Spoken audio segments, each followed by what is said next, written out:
Hello, everybody. This is Dana Lopez. I am the Director of Marketing and Communications for the Inn, but I also wanted to start to spotlight some of our donors and supporters, and we are going to start with the crew from Inhouse Design, or In-House as they like to be called. I would like to welcome everybody. Today we have from Inhouse Design, we've got Max, we've got Arun, and we have Sharad. Hi guys, how are you? How's it going? It's going. So I wanted to bring you on because you did a really wonderful thing for the Inn, and we're going to talk about that in more detail. But you know, the short version is through the pandemic, around the holidays, and I believe it was right before or right after Christmas, we'll do that in a second, but right around the holidays, you were able to donate a really large amount of food, of packaged meals to our soup kitchen, to the Mary Brennan Inn, which is actually behind me virtually. And I really like to hear a little bit more about that, but I want to hear more about you first. So you have a company called Inhouse Design, or In-House. Tell me about what you do. Absolutely, I'll take that. So Dana, thank you again once, from the bottom of our hearts for having us here and letting us into your home at the Mary Brennan Inn with the entire staff there. So In-House Design is a brand experiential agency. We deal with bringing visions to life and just really looking at the human element of life in general.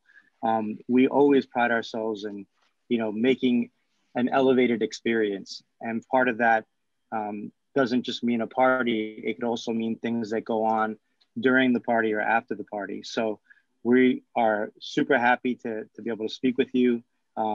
We have gone through a lot this year, and part of what we went through led us to, the Mary Brennan Inn. And so from In-House Design, we have a sister company, or an arm or a leg of our company, which my partner Juicy will talk to, that's called On the House. And that's our community driven. So Juicy, I think you want to jump in over there. Yeah, how's it going, everybody? My name is Arun, also known as DJ Juicy. Feel free to select one, whatever you feel more comfortable with. We at In-House work with large brands to convey their messages to the consumers. And portion of our work is community-based via the brands. We decided during the pandemic that there was a call and need for support on the humanity level more than ever. It goes without saying. I think everyone can understand that. And what we decided was let's give back to the community in our capacity that's authentic to us. And what's authentic to us is serving good food, because we're hospitable people by nature. We love food. We're big foodies. We talk about it on a daily basis. Sometimes our conversations take up to an hour as to what we're going to eat for lunch. And so we said, look, let's take that element of our life and let's give people in underserved communities food that they normally wouldn't have access to, meals that we would want to eat. So for us, putting the two together was something that was automatic. And a part of the whole equation was to somehow integrate others on the business side that have been affected by the pandemic. And what I mean by that is our catering partners.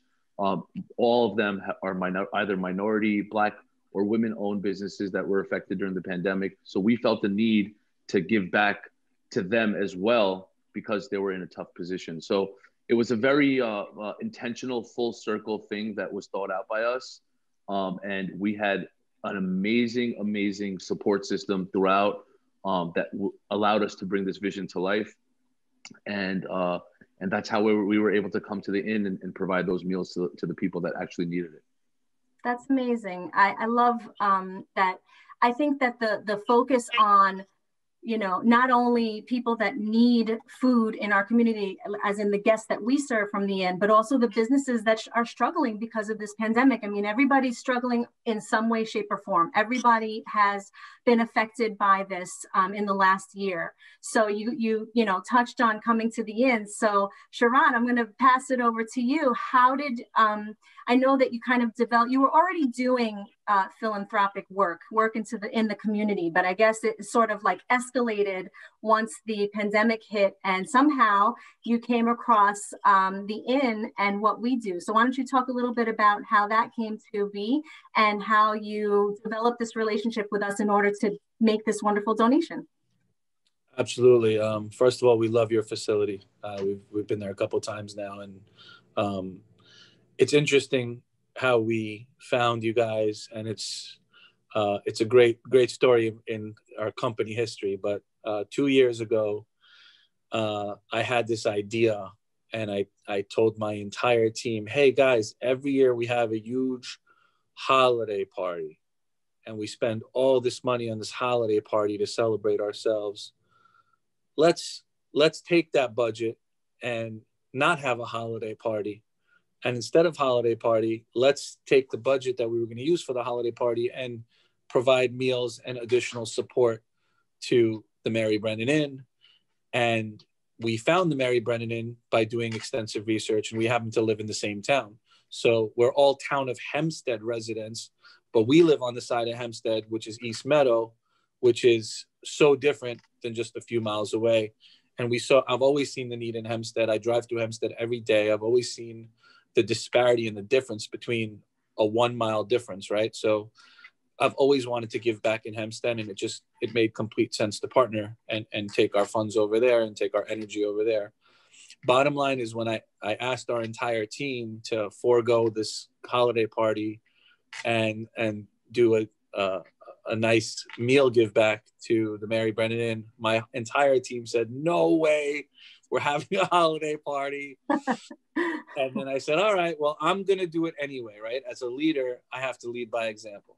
So the idea was that me and my wife, who's also part of our company, said, "We're going to go on this day." It was around Christmas time. "We're going to go and we're going to donate our time, money, and services to the guests at Mary Brennan Inn. Who's coming?"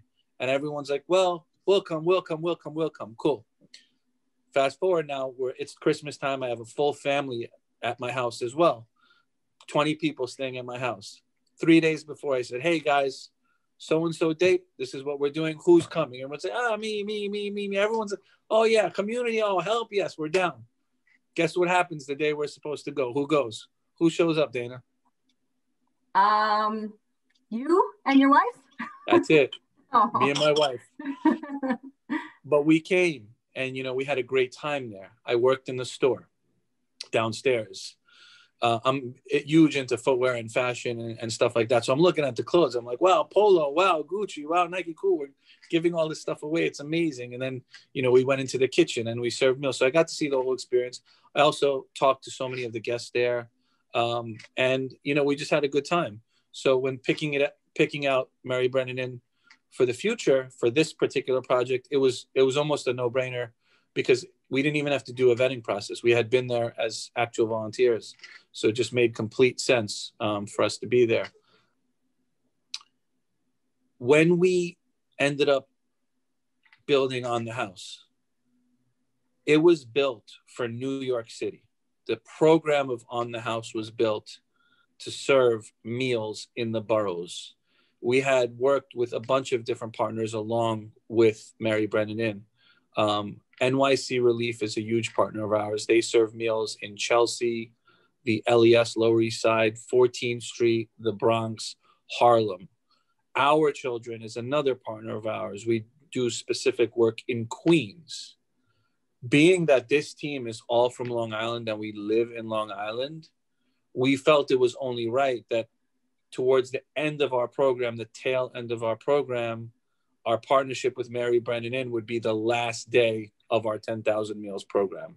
So we did the whole holiday season from before Thanksgiving all the way through basically New Year's Eve of serving these meals. And the concept of coming back to Long Island was like a homecoming. It was our last day of the meal service. It was a tough program to get through. It took a lot of fundraising, a lot of support, a lot of donors. So at the end of it, we just wanted to bring it right to our backyard. And, that's why we ended up, on December 29th with you guys. That's a great story. I love that. It's interesting that you say that, it was created to be in the boroughs. the Inn was created, the first version of the Mary Brennan Inn Soup Kitchen in 1983 was founded because students from Hofstra and Hempstead were going to Brooklyn to serve meals. And then they realized that the need was also right here, right on Long Island. So it's sort of the same, you know, theme that comes up over and over again. So, you know, you give back at home and good follows. So, and you might've been there, just you and your wife that time, but for, you know, I don't want to always use this term, but giving is contagious. Once people see you doing it, they're like, well, I want to be a part of that too. These are good things to do. And I bet you anything that the next time it won't be just the two of you. So I think that's really amazing. And just so everybody knows, you ended up donating already 500 meals over the holidays, but you're not planning on stopping there. So now you're Friends of the Inn, is from what I understand, and we're happy to have you as friends, because I think that your giving hearts and your kindness is going to go a really long way. We were serving, at last count, almost 1,000 meals every weekday. So what you've done is definitely, you know, made an impact. So whoever donated to your efforts, whatever it was, if it was $1, if it was a can of beans or a box of pasta, it definitely went a long way. So, so I just want to, does anybody else have anything to say in terms of the project or how it made you feel? I just think, you know, you guys are great over there. I mean, from the first communication with Cynthia to Deoki, to Victor, I mean, you know, John has been an amazing person to deal with. I think you guys have a great organization, and it's really nice that you guys are in our home, you know, so it's been a pleasure for sure. And we look forward to the future. Thank you so much. Yeah, we do. We have a great team. I will say that we have a wonderful team. So I want to, on behalf of all of us at the Inn, just thank you for all of your efforts, and also thank all of the people that supported you, because I know that, you know, this wasn't just this little pod alone. Everybody has a support system. So to all of those who donated, we are so, so grateful. The Inn could not have been, we're in our 38th year of existence right now, and that actually wouldn't happen without the support of generous people like yourselves. We look forward to a long lasting partnership, and we just really appreciate you so much, all of you. Thank you. And Dana, one more thing, sorry to interject. No, please. You know, there's a lot of people that are involved in us. We have literally built a community, and that's what On the House community is all about. And now you guys are part of our community. But specifically for our partnership with your organization, we relied on a really strong catering partner, and that catering partner actually donated the meals. The meals that came for your portion of our program came from a strong donation from a caterer that we do a lot of work with. Their name is Queens Bully. They're from Queens. We've known the guys that started the company since they were children, and we've seen them grow up, and we've worked together with them for years since they've started their brand and started their restaurant. And when we told them about Mary Brennan Inn, you know, we've fundraised and paid caterers. We've paid Black caterers. We've paid brown caterers. We've paid women caterers. We didn't take anything for free from our catering partners. But when we talked to them specifically about what Mary Brennan Inn does, they said, look, this one is on the house. So they actually physically use their own funds and their own money and their chef and their restaurant and their time to cook the food that we requested. And personally, when Max did the delivery, their owners and their management came and did that delivery, with him. And it was, again, the homecoming, the end of our program, and hopefully the start of what 2021 looks like, which is another big year of giving for us. So definitely wanted to shout them out. Well, definitely thank you to Queens Bully. Thank you to Inhouse Design. Thank you to everybody that was involved. And we just wanted to make sure that you knew how grateful we were, and that it really did and will continue to make a difference to the guests that we serve. So I just want to thank you all for being here, for taking out the time. We're so excited to have new friends. And here's to 2021 and all the good things that hopefully will come along with it, right? Absolutely. We're here. All right, guys. Thank you so, so much. I appreciate it. Dana. Appreciate it.